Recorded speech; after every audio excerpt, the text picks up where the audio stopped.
देशवासियों के लिए शनिवार को एक राहत भरी खबर आई है। भारत में कोरोना संक्रमितों के लिए दवा लॉन्च कर दी गई है। ग्लेनमार्क कंपनी ने फैबीफ्लू नामक दवा बाजार में लॉन्च की है। कंपनी का दावा है कि इस दवा से कोविड-19 का सही इलाज किया जा सकेगा। ग्लेनमार्क फार्मा को इंडियन ड्रग रेगुलेटर से मान्यता भी मिल गई है। कोरोना संक्रमण के अति गंभीर और सामान्य संक्रमण में कंपनी की दवा काम करेगी। कंपनी ने इससे पहले फैविपिराविर दवा के कई ट्रायल अपनी प्रयोगशाला में किए थे और कोविड-19 के 3 चरणों तक इसके असर का सफल प्रयोग भी किया। फैविपिराविर नामक दवा का उपयोग रूस, चीन, जापान में इन्फ्लुएंजा बीमारी के लिए किया जा रहा है।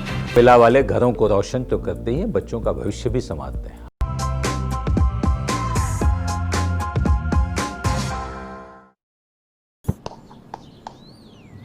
चिकू, तुमने बोला बड़ा रोल मिला है तो मुझे लगा। क्या लगा?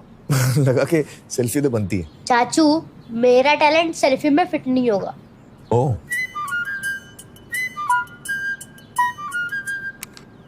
सेल्फी में तो फिट हो गया, गाड़ी में फिट होगा।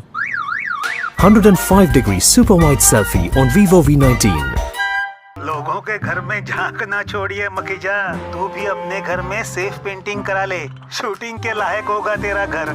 Asian paints safe painting service. Missed call दें 80504 80504 पे। वाह,